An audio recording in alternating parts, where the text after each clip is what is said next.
Bom, eu vou começar porque depois eu tenho meu curso de astrologia, tá, gente?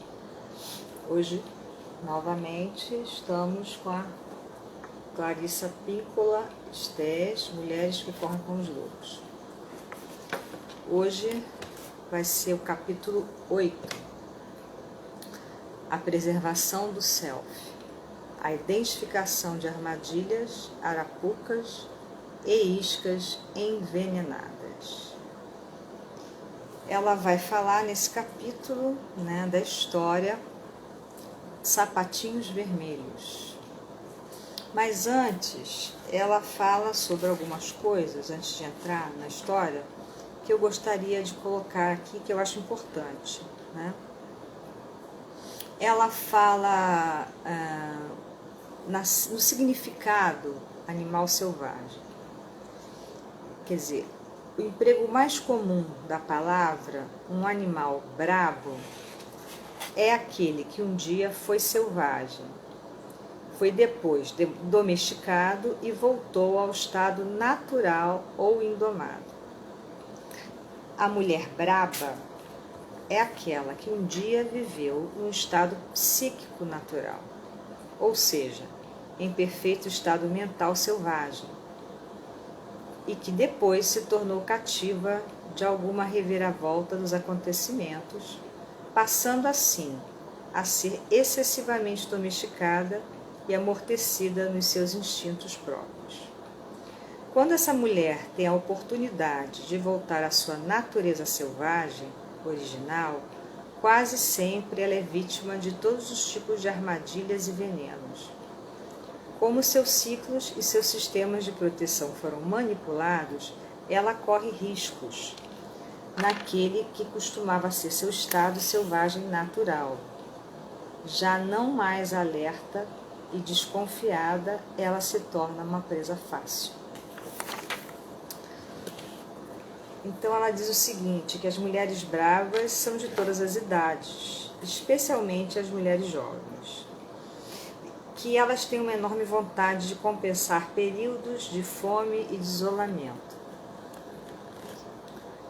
Elas se arriscam quando fazem esforços excessivos e irracionais para se aproximar de pessoas e objetivos que não são benéficos.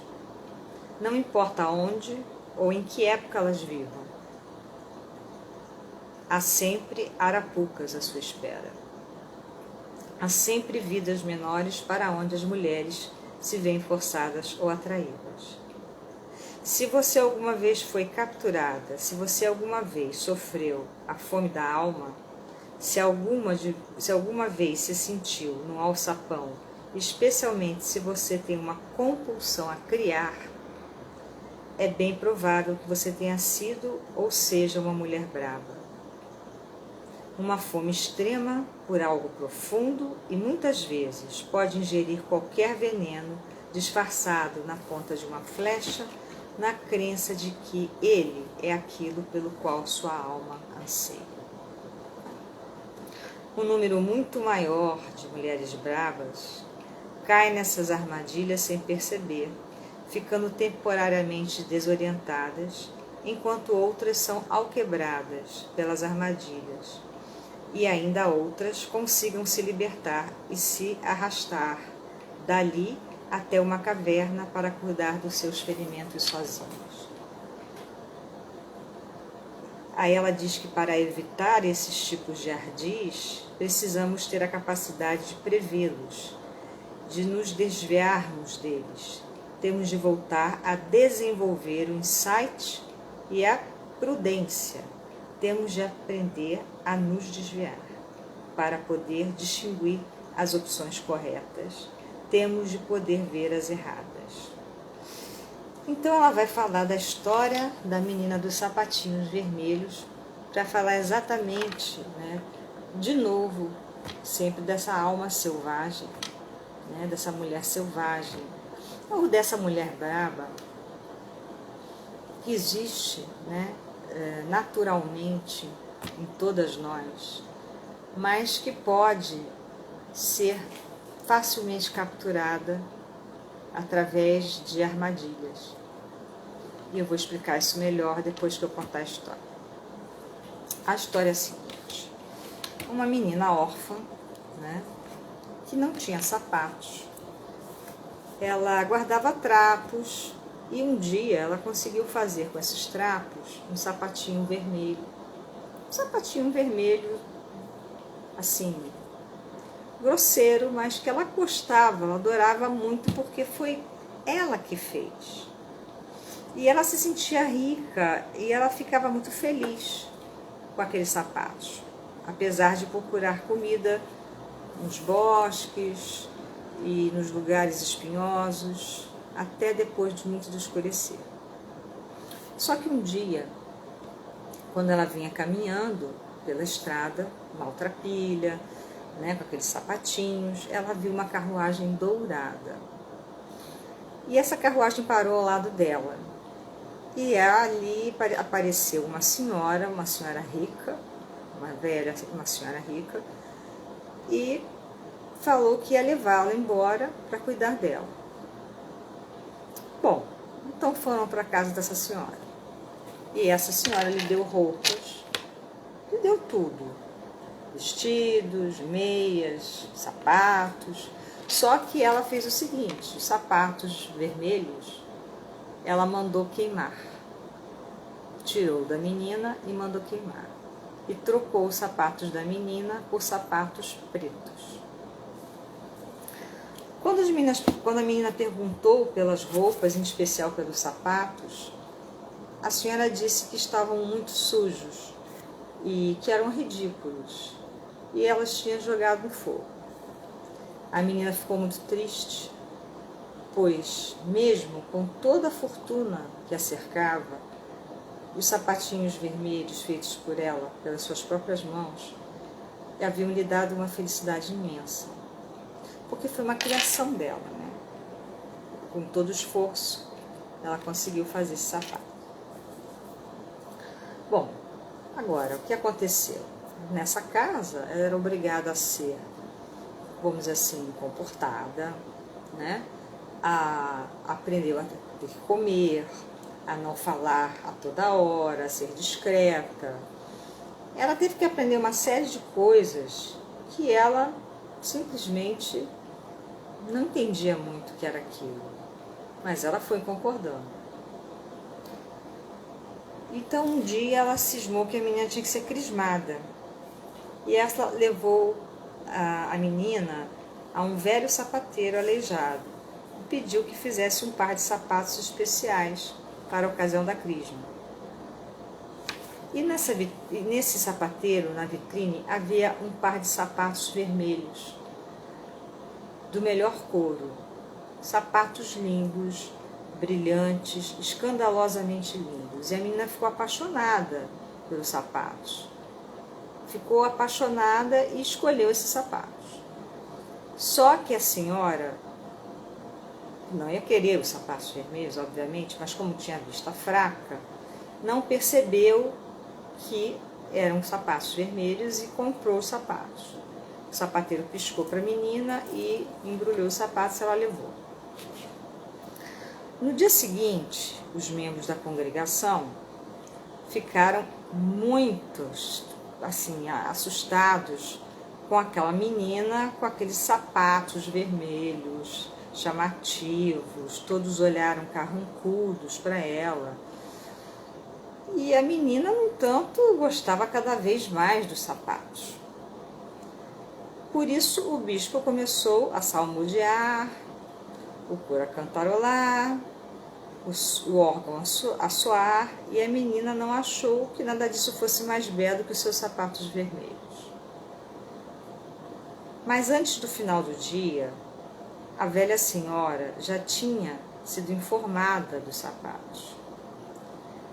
Nunca, nunca mais use esses sapatos, disse para ela. E no domingo seguinte, porém, a menina não conseguiu deixar de preferir usar de novo os sapatos. Então, ela fez a mesma coisa. Ela pegou os sapatos, colocou os sapatos vermelhos. E na porta do templo estava um velho soldado com um braço numa tipóia. Ele usava uma jaqueta e tinha barba ruiva. Ele fez uma mesura e pediu permissão para tirar o pó dos sapatos da menina. Ela estendeu o pé e ele tamborilou na sola dos sapatos uma musiquinha compassada, que lhe deu cócegas nas solas dos pés. E ele falou o seguinte para a menina: lembre-se de ficar para o baile. Disse-lhe sorrindo e piscando um olho para ela. Bom, todo mundo reprovou os sapatos novamente, mas ela não estava nem aí. Ela estava tão feliz com os sapatos que ela nem estava aí. Quando ela estava saindo, o soldado ferido falou para ela: que belas sapatilhas. Bom, essas palavras fizeram a menina dar alguns rodopios ali mesmo. No entanto, depois que seus pés começaram a se movimentar, eles não queriam mais parar. E ela atravessou, dançando os canteiros, e dobrou a esquina da igreja, até dar a impressão de ter perdido totalmente o controle de si mesma. E dançou, dançou, dançou. O cocheiro da velha senhora saltou do seu banco e correu atrás da menina.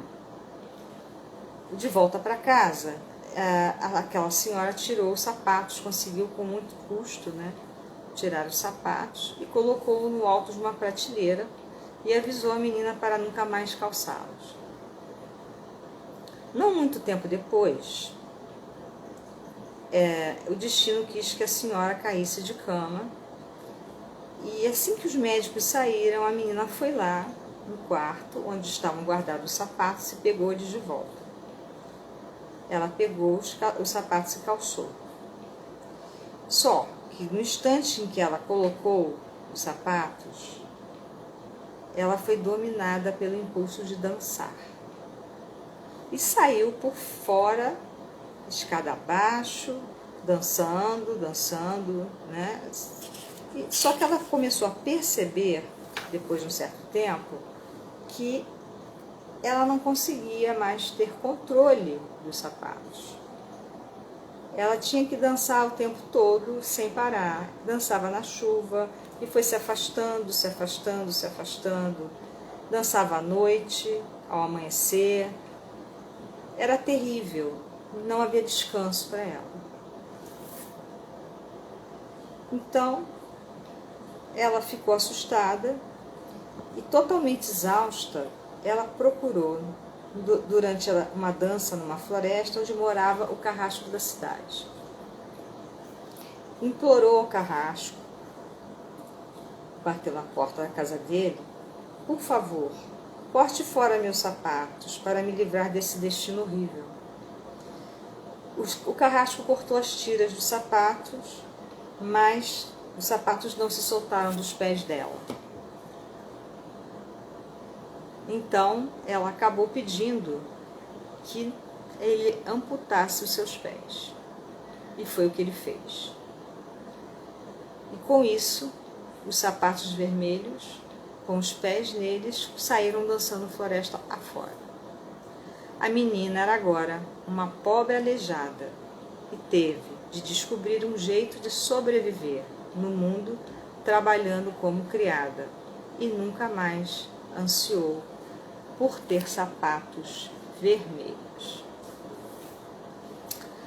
Bom, o que a gente pode deduzir, dessa história? O que a Clarissa fala sobre essa história?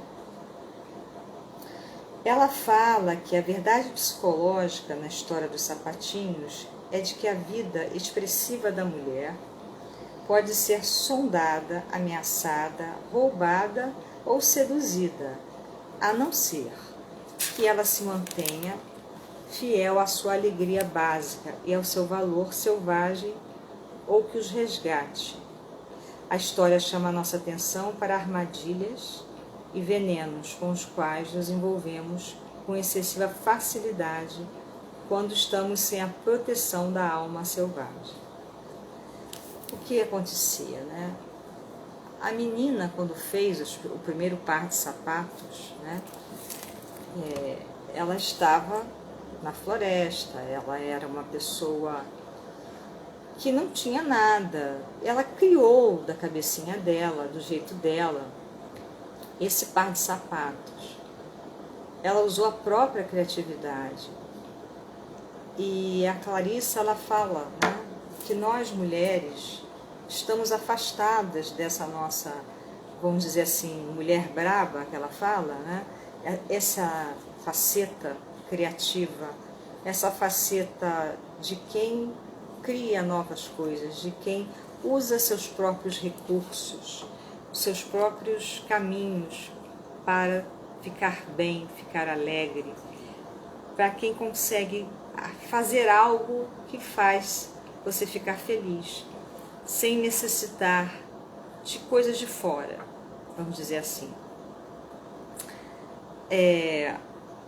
O que acontece com a maioria das mulheres?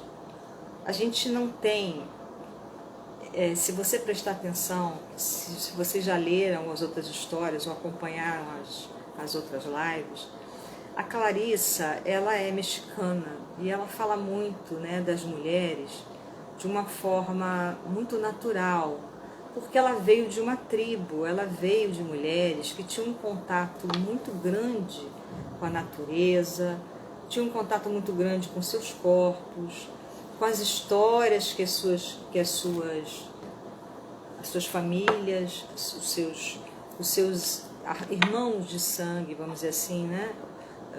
Ou de aldeia, todas essas histórias que eles contavam, toda vamos dizer assim, a herança que se herda, né? Que vem trazendo para você toda um embasamento que é muito diferente do que a gente vive artificialmente nas cidades grandes, porque todas as regras vêm da sociedade. No nosso caso, temos que nos comportar, porque é bonito, por exemplo, sentar à mesa e não colocar os cotovelos, a mulher não pode falar muito, a mulher não pode isso, não pode aquilo, enfim. Temos uma série de coisas que fazem as leis, né? Uma série de leis que nós temos que obedecer. A partir do momento que a menina entrou naquela carruagem dourada, é uma armadilha. A armadilha de uma vida que ela não tinha, que a seduziu, né? Eu vou ter uma vida melhor. Não exatamente que ela pensasse isso, mas o brilho, né, talvez da carruagem, aquela senhora oferecendo para cuidar dela, tudo isso, né, levou-a a se aventurar nessa história de morar com essa senhora. E aí começou a se sentir presa, cada vez mais encolhida. E até mesmo aquilo que significava a criação mais original dela, que eram os sapatinhos, ela perdeu. E nem foi perguntado a ela se ela queria perder. Foi queimada. E assim acontece, né, conosco. Nós esquecemos desse lado criativo, né? Nós somos, como dizer assim, abafadas pela sociedade para não mostrar o nosso lado criativo, para não deixar que essas coisas saiam naturalmente. A maioria de nós é muito reprimida, né? Nós vivemos numa sociedade machista, patriarcal, e nós perdemos os nossos sapatinhos vermelhos, né, o tempo todo. Só que aquilo que você perde dentro dessa história da criatividade, do desejo mais sincero da sua alma selvagem, não fica esquecido. Torna-se uma fome inexplicável. Você fica esfaimada e você começa a aceitar coisas que aparentemente vão substituir essa fome de algo que você nem sabe direito que você perdeu. O que acontece? Começam a ser oferecidos placebos pela sociedade para nós, né? Coisas que estão fora do lado de fora, né? E essa fome da nossa alma vai levar a mulher a optar por aquilo que a fará sair dançando descontroladamente. Também mais para perto da porta do carrasco, como ela fala aqui, né?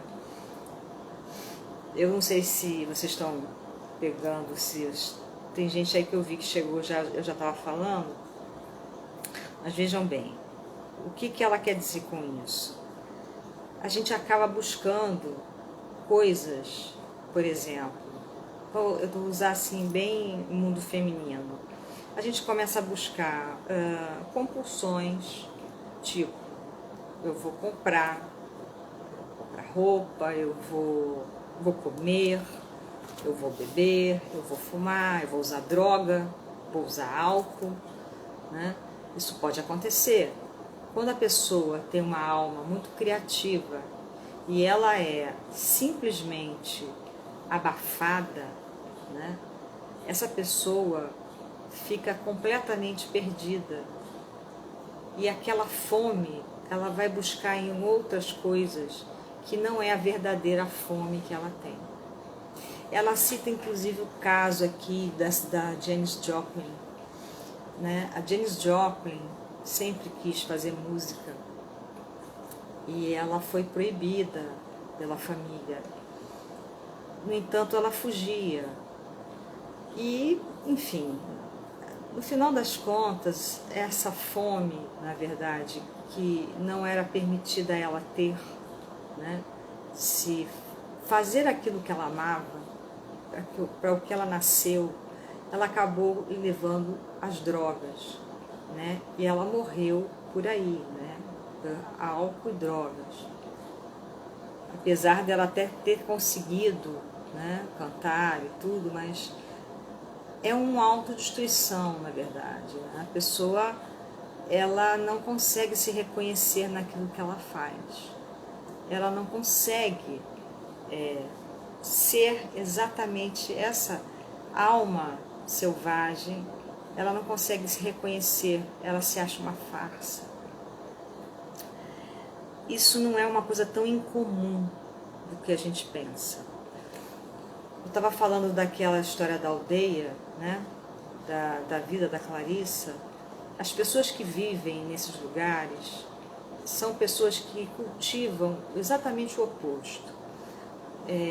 A busca desta natureza, do que você deseja, do que você quer. E elas estão muito próximas da natureza, elas estão muito próximas da terra, elas estão muito próximas umas das outras, né? O respeito pela questão de quem você é, de onde você veio, de que família você veio, que herança você tem, a herança tanto da sua família em termos de, vamos dizer assim, sentimentos, pensamentos, emoções, como a herança da própria tribo, da própria aldeia, né?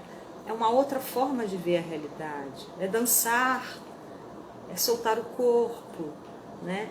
É celebrar a vida, né? Eles cantam, eles dançam diante do fogo, é outra forma de viver. O que aqui a gente faz? A gente pega isso e acha tudo um absurdo. Isso é coisa de indígena, de gentinha. Né? Nós abafamos a natureza e nós nos comportamos assim. Você tem que fazer tal coisa na sua vida, por exemplo, o pai vira para o filho, porque isso acontece com os homens também, lógico. Não, você vai ser engenheiro, porque eu sou engenheiro. Você vai ser médico, porque eu sou médico. As pessoas, poucas têm o direito, às vezes, da escolha. E talvez a maioria nem saiba o que quer. Eu acho que até um fenômeno interessante se a gente perceber entre os próprios jovens, quando vão escolher para fazer uma prova no vestibular, como vocês percebem hoje em dia que é difícil escolher. Cada vez fica mais difícil. Eu atendi há algum tempo um rapaz que já tinha feito vestibular várias vezes para coisas completamente diferentes. Ele chegou a cursar 3 cursos administração, física, não me lembro qual foi o outro. Enfim, nada satisfazia ele. Até ele vir fazer orientação vocacional comigo. E eu tentei buscar exatamente isso. Vem cá, o que você quer para você? Como é que você se imagina trabalhando? O que você acha que vai te dar prazer? Porque as pessoas começam a pensar só em dinheiro, né? Essas são as armadilhas, né? O dinheiro. Quanto eu vou ganhar? O que eu vou ser? Que cargo eu vou ter? Né? É uma armadilha de uma gaiola dourada, tanto quanto essa carruagem dourada, né? E que você acaba caindo se você bobear. Porque você se forma em alguma coisa e de repente você nem quer trabalhar naquilo, ou você começa a trabalhar naquilo, ou durante a faculdade você percebe que você não se identifica, né? Isso pode levar a muitas fugas, né? Isso pode levar a pessoa a N fugas, né? Eu não digo que vai chegar ao extremo da droga, né? Mas existem muitas formas de se fugir, né? De se fugir dessas frustrações, né? De não poder ser quem você realmente é, de não poder criar, não poder usar o que você tem aqui dentro para você mesmo criar a sua vida. Então, acho que é uma coisa muito importante, inclusive, para os pais pensarem, quem são pais, mães, né? Deixem seus filhos sempre atentos ao desejo, né? O que eles desejam dentro deles, né? O que os faria felizes, né? O dinheiro é uma consequência daquilo que você faz. Se você faz bem, você vai ganhar bem. Se você faz com carinho, amor, lógico que você vai ganhar bem. Eu acho que é uma consequência disso, não da carreira em si. Porque se você não gosta, por exemplo, de medicina e se forma em medicina, você vai ser um médico medíocre, ou não, né? Enfim, então ela fala muito disso, né? Que essa coisa da busca, né? Dessa busca nossa, né? É muito importante. E ela cita de novo a menina falando que ela era pobre, porém ela era criativa, que ela estava encontrando o seu jeito de ser, que ela havia passado da condição de não ter sapato nenhum a ter sapatos que proporcionavam um sentido de força espiritual, apesar das dificuldades da sua vida concreta. E é até interessante a gente pensar nessa significação dos sapatos, né? Os sapatos são colocados aonde? Nos pés. Os nossos pés são onde nós literalmente pisamos, onde nós colocamos os nossos pés na terra. E foi tirado dela exatamente o que ela tinha criado para ela pisar na terra, os sapatos que ela fez. Foram trocados por outros sapatos e ela, na fome, no afã de reaver aqueles sapatos vermelhos que ela nunca mais teria, lógico, ela foi pegar aqueles sapatos vermelhos que ela viu na vitrine e que levaram, na verdade, a esse desvario todo, né? A se perder e a chegar ao ponto de perder a própria vida quase, né? A se definhar, a perder os pés. É uma coisa simbólica, lógico, né? Os sapatos são um símbolo, uma metáfora psicológica, né? Eles protegem, defendem, são a nossa base, os nossos pés. E no simbolismo dos arquétipos, os pés representam a mobilidade e a liberdade, né? É ter convicção das nossas crenças, é ter os meios necessários para segui-las. Sem sapatos psíquicos, a mulher é incapaz de transpor ambientes subjetivos ou objetivos que exijam perspicácia, bom senso, cautela e firmeza. Ainda tem uma coisa bem metafórica nesses sapatos pela cor, né? Porque o vermelho é a cor da vida e é a cor do sacrifício, né? É bem metafórica essa história, né?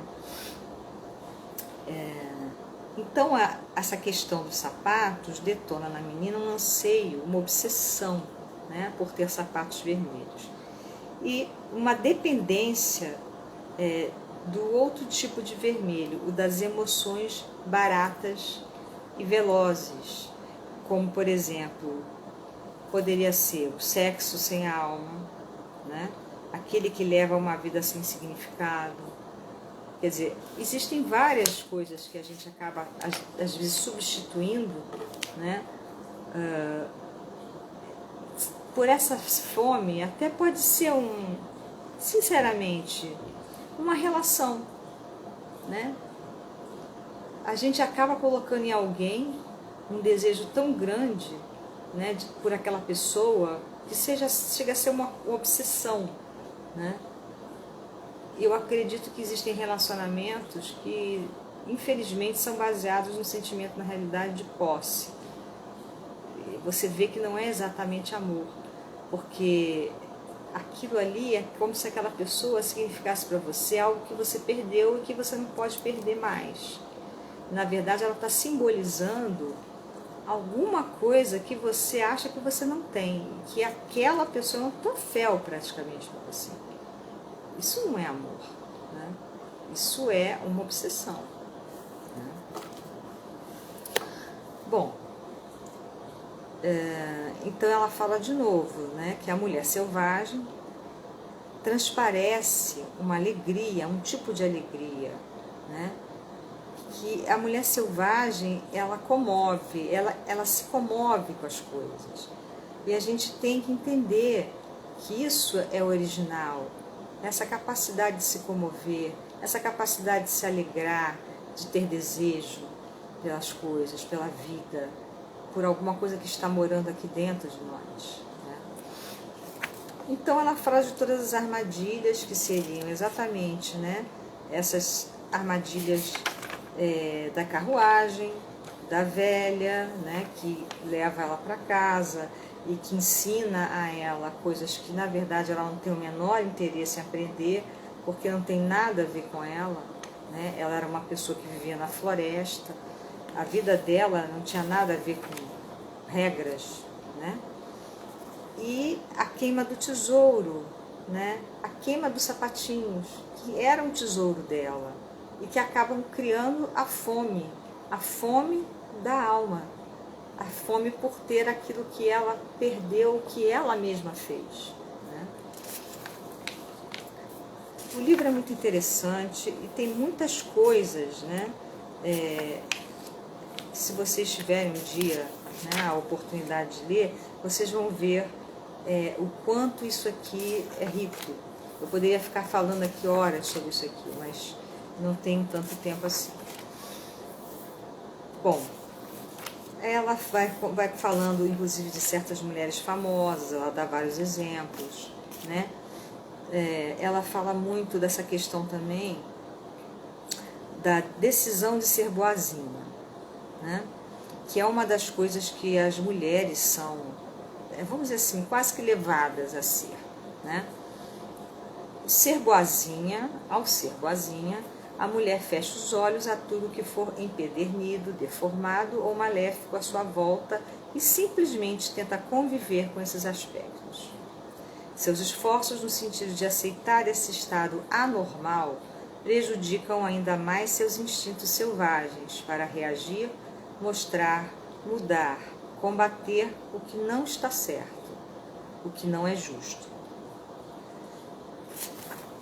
Abafar a pessoa, mais uma vez, né? E a nossa sociedade, ela é abafadora, né? Ela é repressora, essa é a palavra certa, né? Nós temos que ter os comportamentos que nos são dados, o que é normal. O que não é normal necessariamente para nós, mas normal na sociedade. É até interessante, se vocês lembrarem, da imagem dela entrando na igreja com sapatos vermelhos, como ela escandalizou as pessoas, né? As pessoas comentavam, ficavam achando aquilo um absurdo. Quantas pessoas não acham um absurdo ainda hoje qualquer outro tipo de atitude que incomode porque chama atenção. Vou dar um exemplo bem assim forte. Até hoje, nós sabemos que temos uma mudança aí, né, com relação aos papéis sexuais, né, às questões de gênero. E hoje em dia nós temos pessoas que escolhem, que não querem mais ser daquele gênero, porque elas nasceram com uma alma ou feminina ou masculina e resolvem trocar seus nomes, trocarem de roupa, mudar os corpos. E muitos de nós ainda nos espantamos quando sabemos que alguém é transgênero, né? Porque isso é uma anormalidade. Será que é? Se você parar para pensar que uma pessoa se olha no espelho, né? Vamos supor, uma mulher de corpo de mulher, mas ela quando se olha no espelho, ela não gosta daquilo que ela vê, ela não se identifica com aquilo e ela quer mudar, é lógico que isso é uma coisa autêntica, isso é uma coisa, não é uma brincadeira, não é uma coisa fútil, não é uma coisa sem vergonha. Existem estudos sobre isso hoje em dia, muito sérios, né, dessa questão de gênero. E, no entanto, é uma coisa custosa para a sociedade entender essa questão até hoje. Muitas famílias não aceitam, muitos pais não aceitam, né? Nós nos espantamos com essas coisas. Nós nos espantamos quando as pessoas têm coragem de assumir os seus desejos e enfrentar tudo para ser felizes. Então, bom, deixa eu ver mais o que nós temos aqui. Eu acho que a gente pode pensar em muita coisa com relação a isso, né? Acho que cada uma de nós, né? Eu falo muito assim no feminino, mas isso não acontece, vou falar de novo, só com mulheres.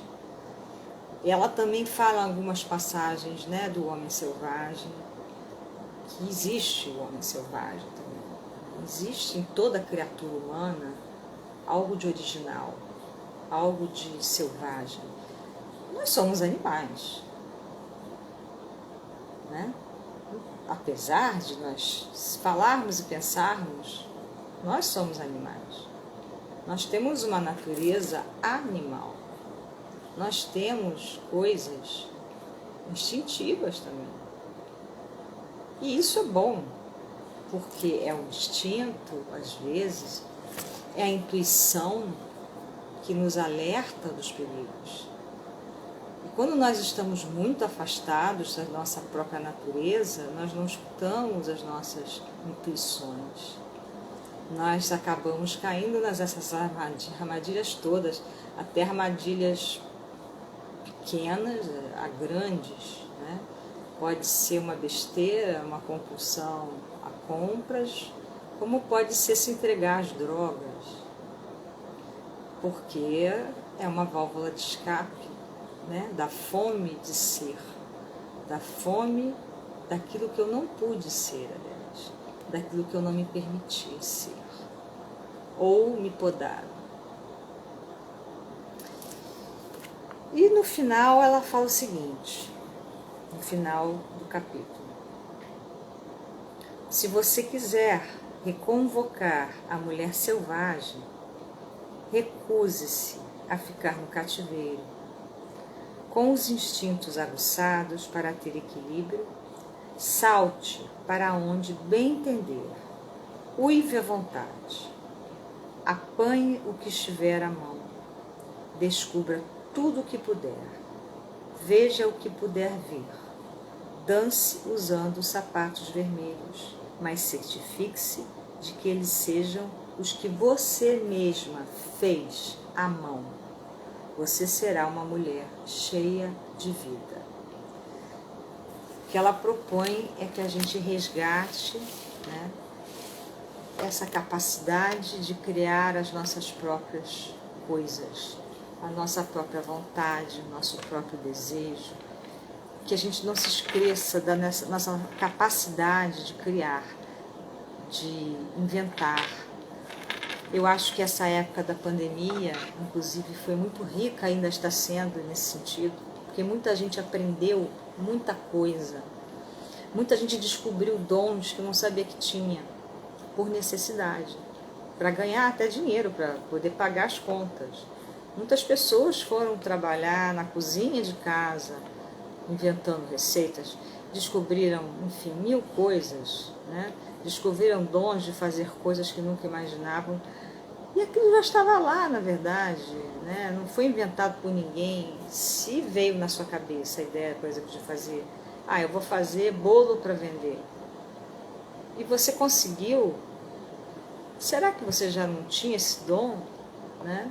Pode parecer uma coisa pequena, mas será que é mesmo?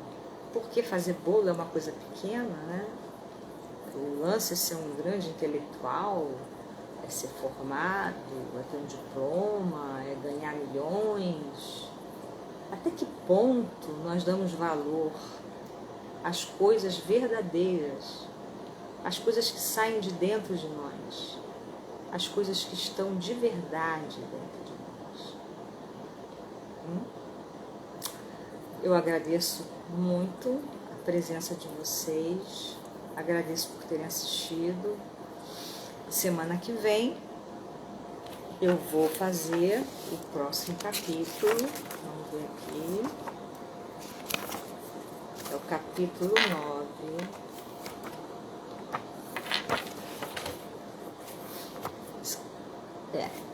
Ser a volta ao lar. O retorno ao próprio self. É o próximo capítulo. Se chama a história Pele de Foca. Pele da alma, tá? Muito obrigada, namastê, tenha uma boa noite e até breve.